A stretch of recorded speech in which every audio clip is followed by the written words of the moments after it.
mándasela así y mándale los 3 tiempos para que te diga.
Ah, mi amor, pero entonces tú puedes empezar a usar. Ella dice que sí que funciona, porque es que los medicamentos tú sabes que requieren de un tiempo. Tú te puedes ir bebiendo eso y haciendo la terapia también, poniéndote las vendas atrás, teniendo puntura, en fin, todas esas cosas con los apoyos te van a ayudar. Tienen que ser un número de cosas juntas, o sea, no Allied puedes destroyer empezar la The otra. Super Destroyer is ready for your next mission.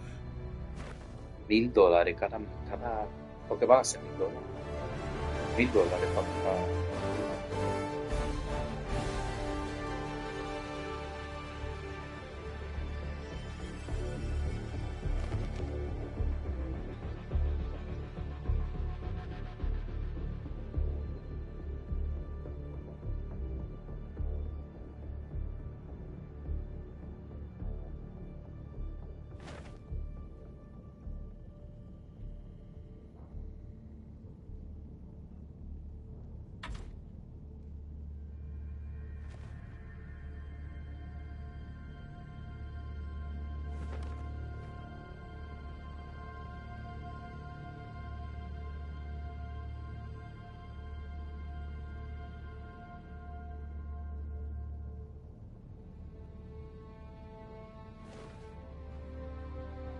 The bridge is yours, Helldiver. Take us to the fight.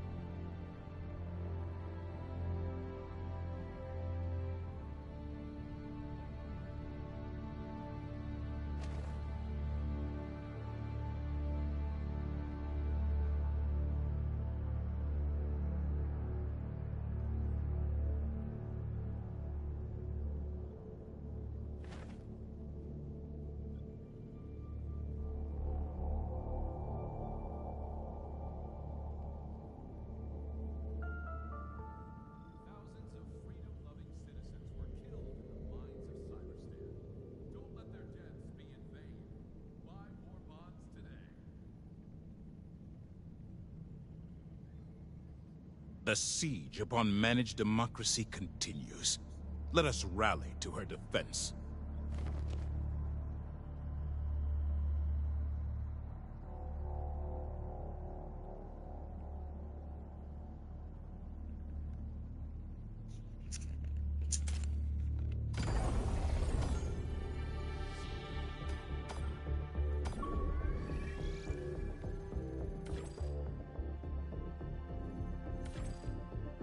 Allied destroyer coordinates received.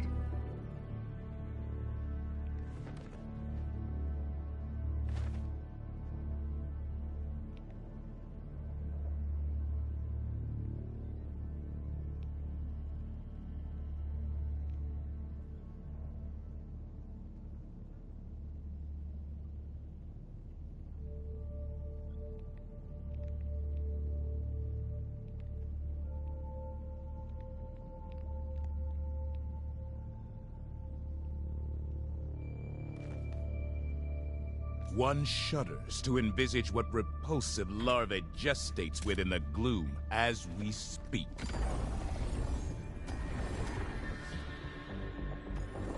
The bots terrorize this planet with their mechanized brutality. Dive to the surface and end them.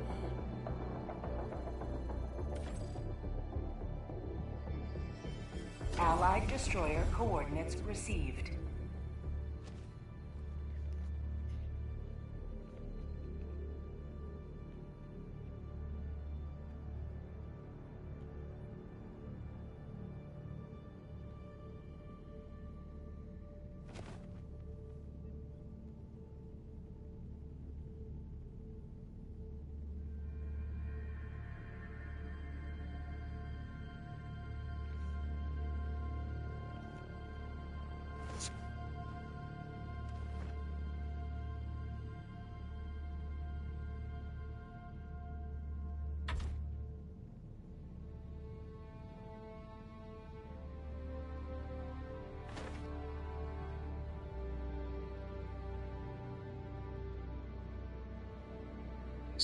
So every single age-related disease is the loss of a type of cells making a loss of a type of cells playing a certain function in the body. So if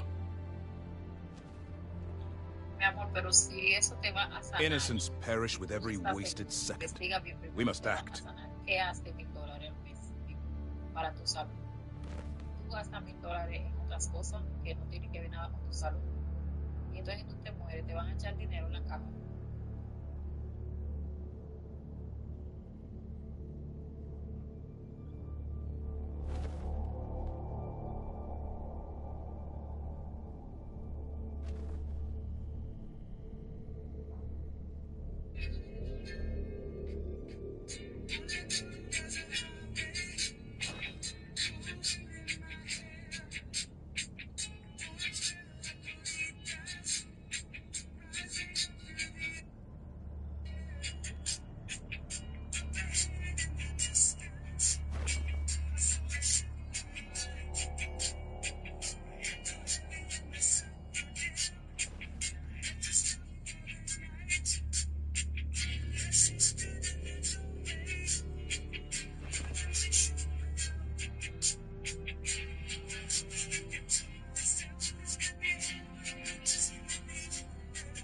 Greetings, Helldivers. The galactic war awaits.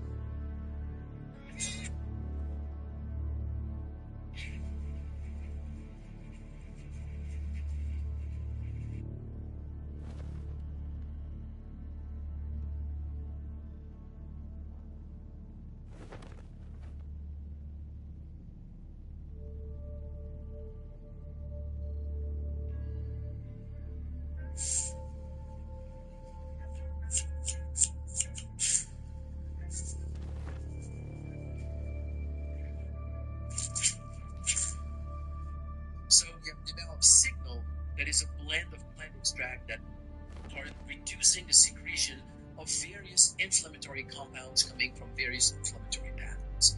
COX-2, so inhibitors of COX-2 5 locks, the secretion of various inflammatory cytokines, bromelain to digest existing inflammatory cytokines, and so on. So that you suppress systemic inflammation, you open the blood vasculature, Managed democracy calls for aid. Only you can answer, easily find Helldiver. access where they need to go, so you give them a greater chance of doing their job in the body. With the stem cell therapy, you get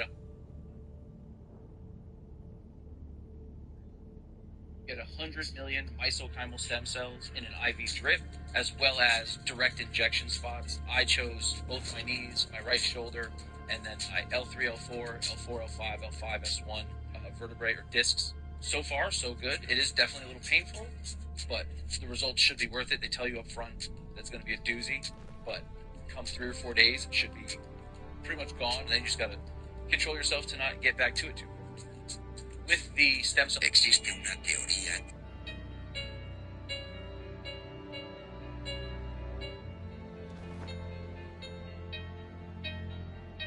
How do you know that Stemmergen is working? People take Stemmergen for a certain thing often. Oh, it's my knee, it's my skin, it's my Innocents ankle, perish it's with this every or that. wasted second. But really, what We you have must to act. understand is that stem cells are the natural repair system of the body, and they have their own priority.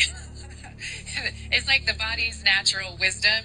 Stem cells decide where they want to go based on what's most essential for your life. So maybe you had like a knee injury that you really want stem cells to go to, but you have a little underlying heart condition. There's something going on with your brain, and that's way more important for your life than your knee. So they travel where they're needed most first, and then eventually they get to the place you want them to go. So have a little patience, trust the body, trust its magic, and just know that Stemmergen is working. After you take it, I want you to picture what the science has shown, which is that 10 million more stem cells are released from your bone marrow. They circulate through your body, and they go where your body Allied destroyer coordinates received. Do you know that Stemmergen is working? People take Stemmergen for a certain thing often. Oh, it's my knee, it's my shin, it's my ankle, it's this or that. Helldiver, Stem cells are the Super Destroyer is ready for your next mission. They have their own priority. It's like the body's natural wisdom. Stem cells decide where they want to go based on what's most essential for your life. So maybe you had like a knee injury that you really want stem cells to go to, but you have Mission coordinates locked. something going on with your brain. Hellpods prime. Engaging orbital thrusters. They travel where you need them first, and then eventually they get to the place you want them to go. Have a little patience, trust the body. Orbit trust the magic. synchronized. Just know that Stemmergen is working. After you take it, I want you to picture what the science has shown, that 10 million more stem cells are released from your bone marrow. They circulate through your body, and they go where your body needs them to go. Do you know that Stemmergen is working? People take Stemmergen for a certain thing. Oh, it's my knee, it's my skin, it's my ankle, it's this or that. But really, what you have to understand is that stem cells are the natural repair system of the body, Hellpod and they launch have their own initiated. priority. It's like the body's natural wisdom. Stem cells decide where they want to go based on what's most essential for your life. So maybe you had like a knee injury that you really want stem cells to go to, but you have a little underlying heart condition.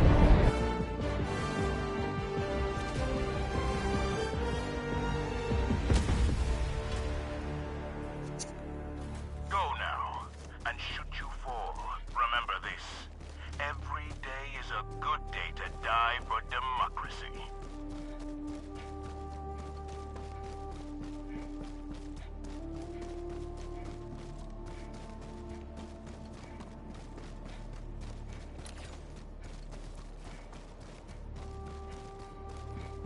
There's something here.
Found something.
tactical asset near your position.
It takes just a few minutes, and there's no obligation.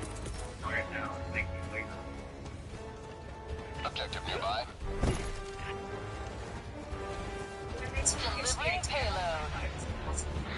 That serious mistake like an outsider points to most employees. But it's real. The non-stick is constructed. It is actually pretty different. These will never wear or these chemicals into your food. Even this one's a game changer. Push titanium to the limit. Heat it to 1,000 degrees so much it can predict. Put a lifetime warranty. Boom! Target down! That's why we created our titanium pro. It's pro level, toxin-free cooking that you can rely on for Unleashing democracy. for the rest of your life. You have accomplished Liberty's will. Extract at your discretion. Boom! Target down! Glad you all know Mark Maron has been calling out Joe Rogan. On a regular basis, he's been doing a bunch of podcasts. He went on some podcasts that are in the Rogan sphere, you can say, and he went on some that are not in the Rogan sphere, but his message has been consistent. He's wrapping up his podcast, and he has a new comedy special that came out. But he's really he's really letting it hang out. He's really telling people, like, hey, these guys are fucked up. Let me explain to you how they're fucked up. And he's right. He's right. These are all fucking Trump ball cobblers who play coy about it when they're under pressure and pretend like they're not, but they are. That's exactly what they are. And so now, it's interesting because between Mark Maron consistently calling out Rogan and the Rogan Sphere, and that huge video that dropped from the Elephant Graveyard channel, I don't know if you guys have seen this, but go watch the most recent video on the YouTube channel Elephant Graveyard. It's something like how comedy turned into an anti-reality doomsday cult. It's something like that.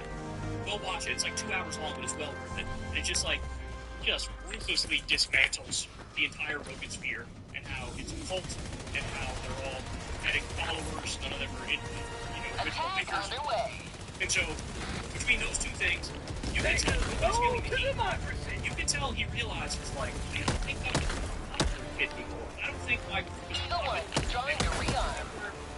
We're being mocked now, being laughed at, and we're being taken down a couple pegs.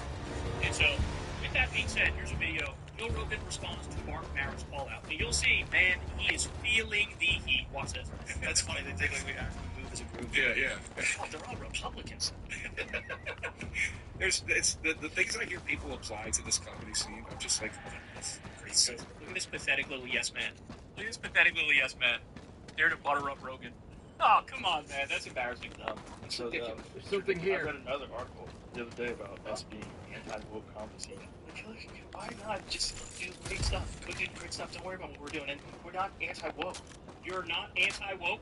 You spent fucking 6 straight years shitting on woke people and saying wokeness is like the core of all the problems in this country. And now you're not anti-woke?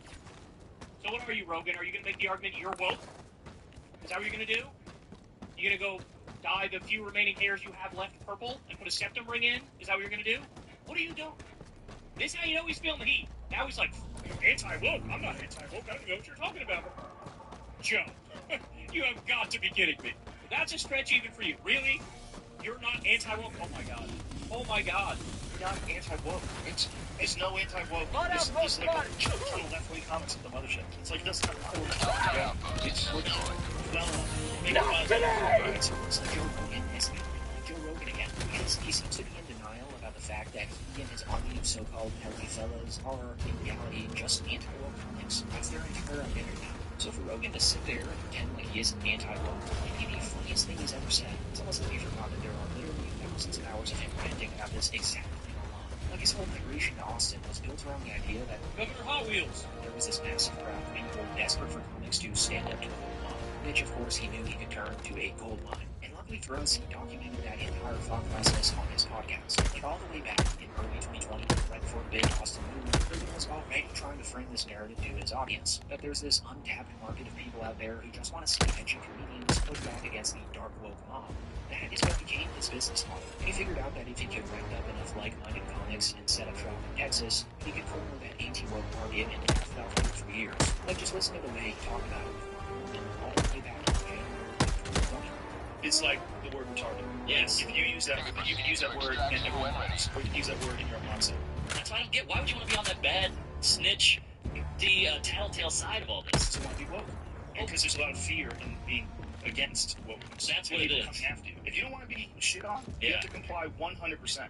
And then it's so scary. They come after you. It's scary. And it's a bummer. Who wants to live like that? Well, nobody does. But here's the thing: when you don't comply, so many people are like, "Thank you." Thank you. There's so many. I think more people are happy. It's just the voices that are upset at you for not being woke are the louder ones. Right. And get more into it because.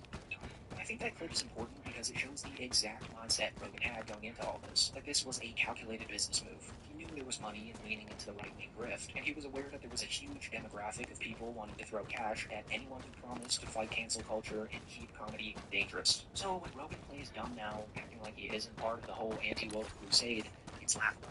Oh my god, look at this picture. Look at this picture. Oh my god. This should haunt Joe forever, this picture here.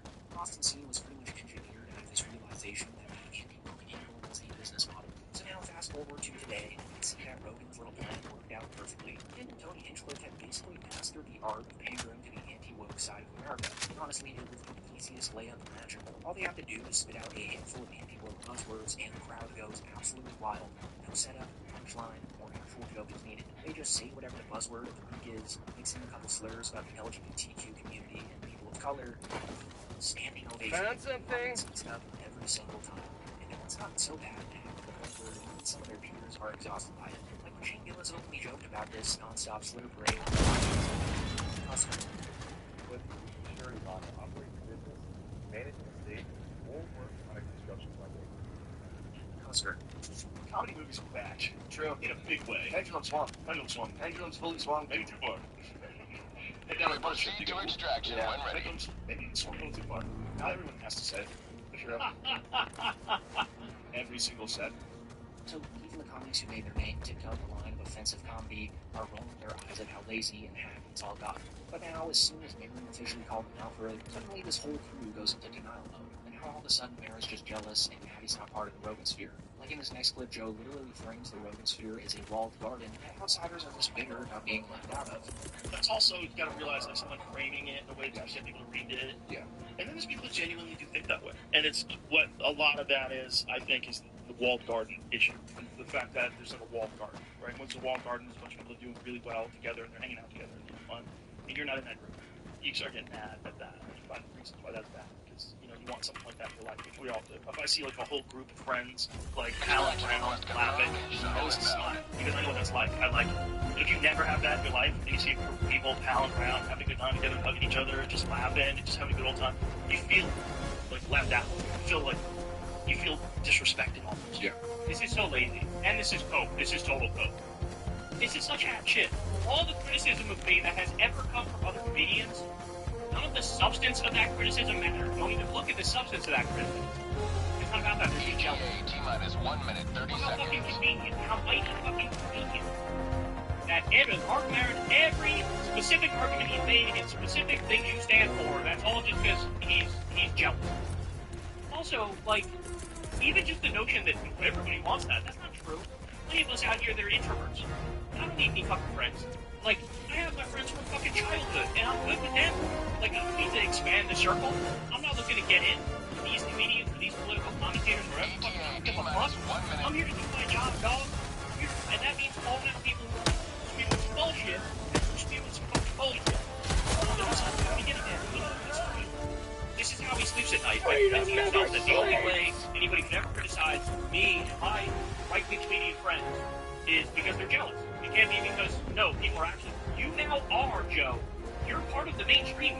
That's what you need to understand. You're part of the establishment. You went to the fucking inauguration of Donald Trump. You don't get to play this game anymore where you're anti-establishment or outsider. No, the fuck you're not. You're really it is hella big graveyard. Those are actual outsiders. And they're trying to save comedy. Do you remember, like, I don't know if you've ever experienced this, but I'm assuming T-minus 10 it's kind of like when you're coming up the ladder initially in show business. And you see famous people on TV, whatever, you got an opinion about everybody. You have too much fun. It's annoying.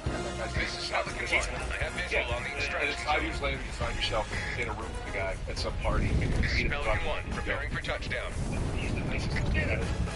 I like this music now. And just down. It's kind of funny that question is like mentally weak follower. Like, the whole story just proves you're a mentally weak follower. You don't think objectively. You can be swayed by like interpersonal conversation, right? Like that. Alright, so for the show loading, and it's basically the 12 suburbs of Santa Rosa, everybody there's problem. This is some generators.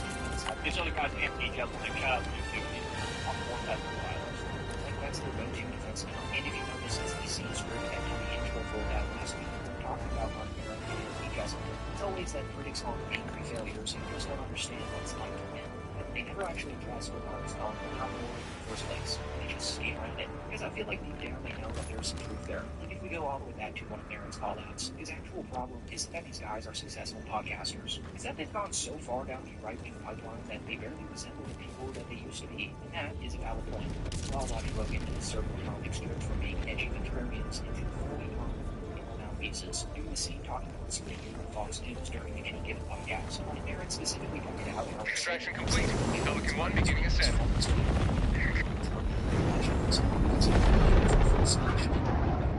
And he lied about Liberty speech smiles upon your face. He's rounding up pro-Palestine protesters and locking them up with no due process whatsoever. He's suing every media outlet that says bad things about him or runs a poll he doesn't like.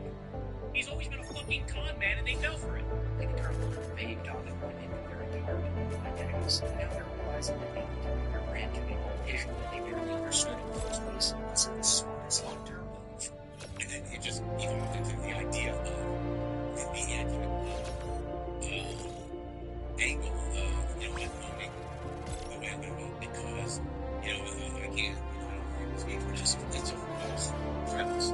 Yeah, there was cultural pushback, and, it got a little weird with the cancer, but I think it has done as well. And, many of them has built. There's a lot of things we don't say anymore out of respect for people who be livable. Democracy. Yeah. So, but that's the way it went. So, the end of the thing was just about, are you voting this way because of this one issue that, comes everything that we're living through, and was it worth it? And then calling back the R word was just a natural way to go. Yeah. And, Rogan and Going back to this line of very not a single Helldiver lost on that mission. Speaking Spanish, and I found the perfect app for this. The app that I downloaded was the Speak app. It is literally made for you to speak Spanish. What I love about this app is the opportunity to practice with AI as if it were a real person. Because I don't really have anyone to practice with, so this is such a great feature. Another thing that I love is the real-time feedback and hints that they give you whenever you are practicing. Whenever I was doing lessons, it felt like I was just talking with a friend. It isn't textbook Spanish, it is real Spanish. So throw out that textbook and download the Speak app.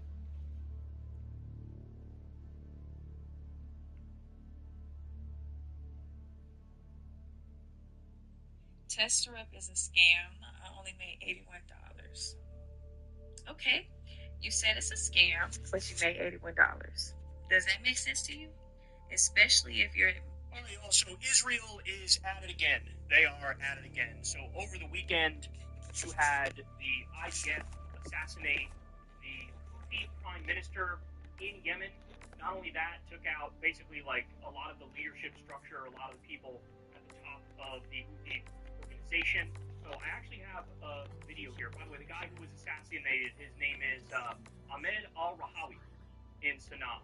So here is what the airstrike looked like. Watch this. Israel has just assassinated Yemen's Prime Minister Ahmed al-Rahawi, a sovereign nation's leader wiped out like a footnote in someone else's story. Now imagine this. Chancellor Merz of Germany sipping coffee in Berlin suddenly vaporized by a foreign drone. Or Prime Minister François Bayrou of France addressing Parliament in Paris, targeted by a precision bomb. That was a giant explosion. Israel has just assassinated Yemen's Prime Minister Ahmed al-Rahawi, a sovereign nation. So remember why they're doing this. Remember why they did this. When Israel started doing their genocide and ethnic cleansing in Gaza, there was one nation, that stepped up. You had the Houthis in Yemen decided, we're going to try to make sure no ships get to Israel, and we block trade with Israel in the Red Sea. And the reason why we're doing this is because Israel is massacring innocent people in Gaza on a daily basis. And they said, look, if they stop it, we will stop blockading them. And if they stop the genocide, we will stop blockading them. And then when we had a temporary ceasefire under Biden, they stopped during that ceasefire. They allowed ships through. But as soon as that was over, and they went right back to murdering Palestinians, then the Houthis again clamped down and blockaded Israel to try to block stuff from going to their port. Honestly, we've said this before, I'll say it again, it should have been the UN. The UN should have been the ones doing what the Houthis were doing. If we actually gave a shit about international law, if we actually gave a shit about human rights, the people doing the blockade, trying to stop trade with Israel, it should have been the United Nations doing it. But they didn't. So the Houthis stepped up, the Houthis did it, and because of that, you have Israel saying, all right, well, now we're at war with the Houthis. And you have Netanyahu. He brags about being involved in a 7-front war. He brags about that.